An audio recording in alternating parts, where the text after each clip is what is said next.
안녕하십니까.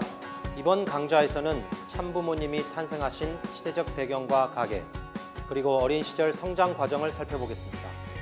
또 하나님의 천명을 받으신 후 공생의 출발을 위한 참아버님의 심신훈련과 진리 규명의 노정은 어떠했는지도 알아보겠습니다. 역사의 종말 시대에 주님은 어떤 자격을 갖고 오느냐? 참부모의 자격을 갖고 오십니다. 다시 오시는 메시아는 예수님이 이 땅에 와서 다 이루지 못한 뜻을 계승하여 하나님을 위안해 드릴 수 있는 효정의 도리를 먼저 하고 나서 선택을 받고 사탄까지 굴복시켜 하나님 앞에 영광을 돌릴 수 있는 터전을 세워놓아야 됩니다. 그러기 전에 참부모의 자격을 갖출 수 없습니다. 다시 오시는 메시아는 언제 어디로 오실까요?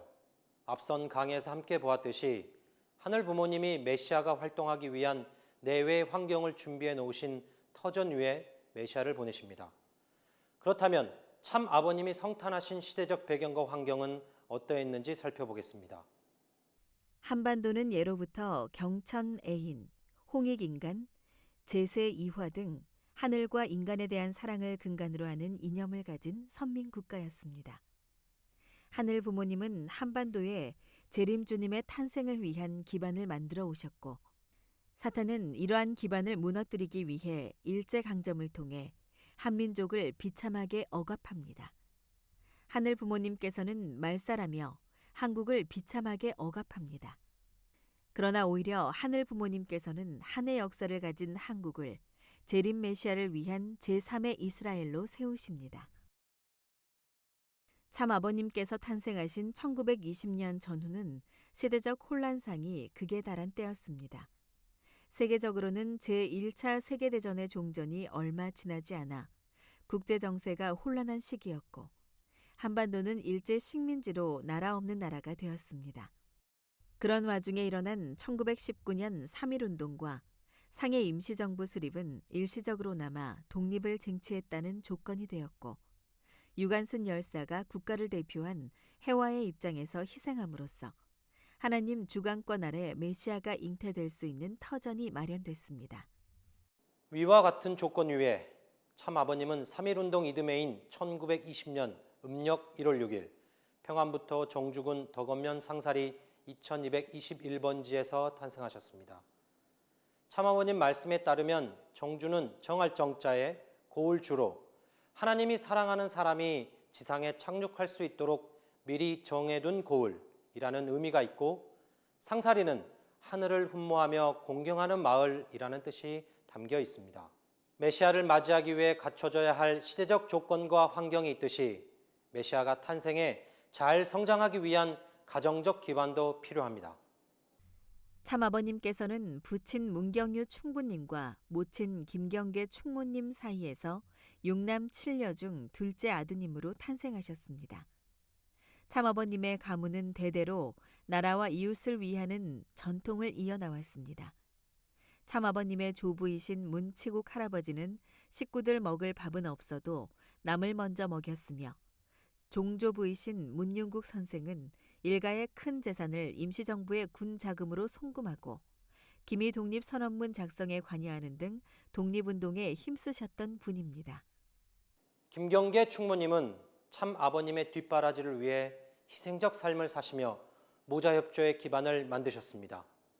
문용수 대형님은 동생이 하는 일이라면 절대적으로 믿고 응원해 줬습니다.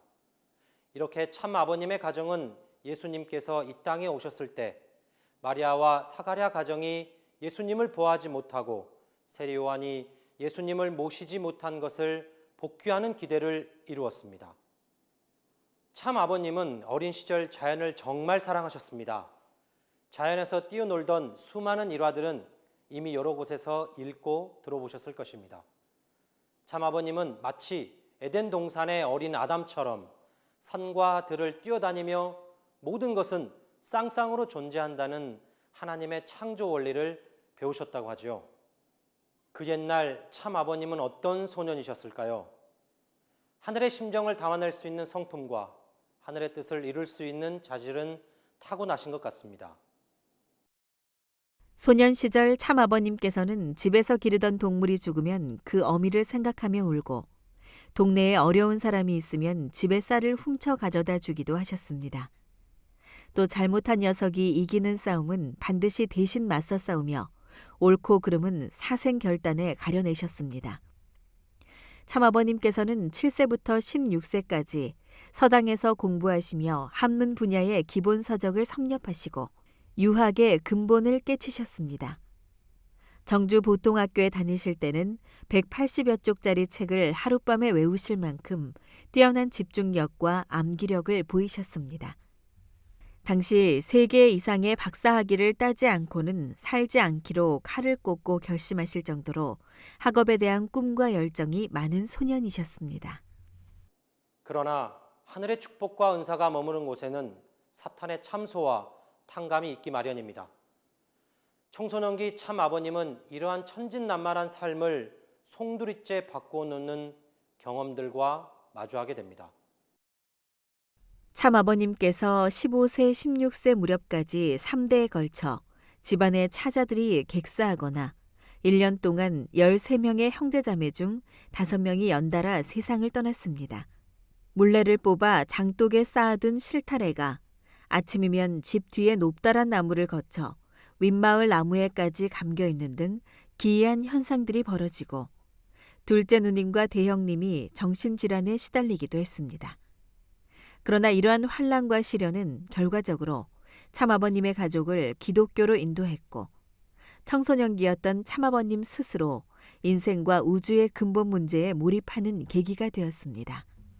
일제 식민지 치하 민족의 비참상과 가정의 시련을 보며 참 아버님은 삶과 죽음, 인생의 고통과 슬픔에 대한 심각한 고민을 시작하십니다. 참 아버님은 주로 생가 뒤편의 낮은 야산에 올라가 기도하시며 하늘과 담판을 하셨습니다. 나는 누구인가? 인생의 목적은 무엇인가? 사후 우리 생명은 계속되는가? 하나님은 실존하시는가? 하나님은 과연 전능하신가? 전능하시다면 왜 인류 세계 문제를 해결해 주시지 않는가? 등을 질문하시며 하나님을 통해 그 해결점을 찾고자 몸부림치셨습니다. 인류의 참 부모로 하늘의 인침을 받은 본인 부부는 타락의 혈통으로 태어나 부모 없는 고아로서 수만 년을 방황하고 있는 인류를 구해 함께 데리고 들어오라는 하늘의 지상 명령을 받았습니다. 그러던 중 16세가 되시던 해인 1935년 4월 17일 새벽, 오랜 시간 산중 기도 끝에 하나님과 예수님으로부터 천명을 받으십니다. 그 내용은 인류를 죄악과 고통으로부터 구해 한많은 하나님을 해병시켜드리라는 것이었습니다. 자신이 이 땅에 그저 평범한 개인의 인생을 살기 위해 온 것이 아니라 인류를 구원해야 할 재림 메시아임을 자각하신 참 아버님은 그 책임이 얼마나 큰지 절감하지 않을 수 없으셨다고 합니다. 그러나 16세 어린 소년이셨던 참 아버님은 그 막중한 책임감을 끌어안으며 인류의 고통을 해결하고 하나님을 위로하는 길에 일생을 바치겠다고 결의하십니다. 이 시기 참 아버님의 깊은 고민과 결의의 일단은 16세경 지으신 영광의 면류관을 통해 헤아려 볼 수 있습니다. 영광의 면류관. 내가 사람을 의심할 때 나는 고통을 느낍니다. 내가 사람을 심판할 때 나는 견딜 수 없어집니다. 내가 사람을 미워할 때 나는 존재 가치를 잃고 맙니다. 그러나 만일 믿으면 나는 속임을 당하고 맙니다. 이 저녁 나는 머리를 손바닥에 묻고 고통과 슬픔에 떨고 있습니다. 내가 틀린 것입니까? 그렇습니다. 내가 틀린 것입니다. 비록 속임을 당할지라도 믿어야 합니다. 비록 배신을 당할지라도 용서해야 합니다. 미워하는 사람까지도 송두리째 사랑하십시오. 눈물을 닦아내고 미소로 맞이하십시오. 남을 속이는 일밖에 모르는 자들을, 배신하고도 뉘우칠 줄 모르는 자들까지도. 오 주여, 사랑하는 아픔이여, 저의 이 고통을 보소서. 불타는 이 가슴에 주의 손을 얹어 주소서. 저의 심장은 깊은 고뇌로 터질 듯만 하옵니다. 그러나 배신한 자들을 사랑했을 때 나는 승리를 쟁취했습니다. 만일 당신도 이런 삶을 산다면 나는 그대에게 영광의 면류관을 드리오리다.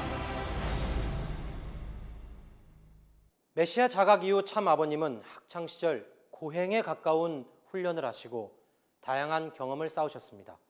또 하늘 부모님과 영적으로 더 가까워지고 진리를 찾아내기 위해 신앙생활을 심화시키셨습니다.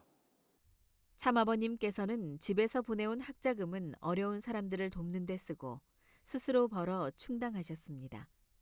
걸어서 통학하시며 아낀 교통비는 모두 적선하고 한강다리 밑에 빈민구를 들어가 누더기 옷을 입고 생활하는 경험도 하시기도 했습니다. 경성 상공 실무학교 당시 참아버님께서는 하루 12시간 이상 기도에 몰입하셨습니다. 그리고 흑석동 시절에는 명수대 새 예수교회에 다니시며 하늘과 깊이 교통하시고 각별한 애정으로 주일 학생들을 지도하셨습니다. 일제의 탄압이 점점 심해져 참담한 현실 상황이 지속되자 참 아버님은 적국을 바로 알아야 그들을 국복할 수 있다고 보셨습니다. 그래서 1941년 4월 일본으로 건너가셔서 와세다 대학 부속 와세다 고등학교 전기공학과에 입학하셨습니다. 참아버님께서 일본 유학 시절 하셨던 일은 크게 세 가지였습니다. 첫째, 여러 서적을 탐독하시고 공산주의의 사상을 놓고 친구들과 격론을 벌이시며 진리 말씀 구명에 열중하셨습니다. 둘째, 우주주간 발하기 전에 자아주간 완성하라는 표를 정하시고 인간이 겪을 수 있는 온갖 고락을 다 경험하시며 모진 심신훈련을 하셨습니다.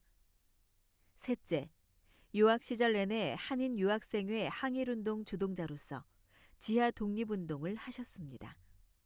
1943년 10월 제2차 세계대전의 전황이 일본에 불리하게 돌아가면서 일본 학교의 학사 일정이 단축되었습니다. 이에 참 아버님도 1943년 9월 30일 조기 졸업 후 귀국하시게 됩니다. 귀국 후 참아버님께서는 서울 용산에 있던 가시마구미 경성지점 정기부에 의무 취업하셨습니다. 1944년 10월경 흑석동 집으로 갑자기 들이닥친 형사들에 의해 경기도 경찰부에 수감되십니다. 유학 시절 항일 지하운동을 벌인 혐의로 붙잡혀 가신 것입니다. 그곳에서 약 5개월간 고문을 받으시면서도 역사적인 원한의 인류를 대신해서 맞았다고 생각하시며 하나님께 일본을 용서해달라고 기도하셨습니다. 가시마 구미에서 직장 생활을 하시면서 내적으로는 하늘이 준비한 섭리기대를 찾아 전국의 유명한 목사, 부흥사, 신령교단과 접촉하시며 그들의 영적 위치를 점검하셨습니다. 신사 참배 등으로 하나님을 잃어버린 기독교 기반을 대신하여 메시아를 모실 수 있는 신령 집단을 찾아 나오셨습니다. 그러던 중 새 예수교회를 열고 기독교 영적 부흥운동에 기여한 이용도 목사의 섭리적 사명을 대신한 세례 요한격의 이스라엘 수도원 김백문 씨의 증거를 받으셨습니다. 하지만 김백문 씨의 사명 실패로 좌절되면서 나만의 섭리적 기대를 찾지 못하시고 북한으로 섭리 무대를 옮기시게 됩니다. 이렇게 참 아버님은 메시아 자각 이후 약 10년간 천리를 밝히고 인격을 완비하기 위해 내적 준비 노정을 걸으십니다. 그동안은 개인의 안위는 생각지 않으셨습니다. 오로지 하늘 부모님과 인류, 세계를 위한 간절한 기도 생활을 하는 가운데 묵묵히 공성의 출발의 날을 준비하는 노정을 완료하십니다. 지금까지 하늘 부모님을 위로해드리는 표정의 도리를 다하고 사탄까지 굴복시켜 하늘 부모님 앞에 영광을 돌릴 수 있는 터전을 세워 참 부모의 자격을 갖추기까지 치열하셨던 참 아버님의 섭리적 준비 시절을 보셨습니다. 이번 강좌가 여러분에게 주어진 사명을 다시 한번 깨닫고 그것을 완수하기 위한 노정을 점검하는 시간이 되었길 바랍니다.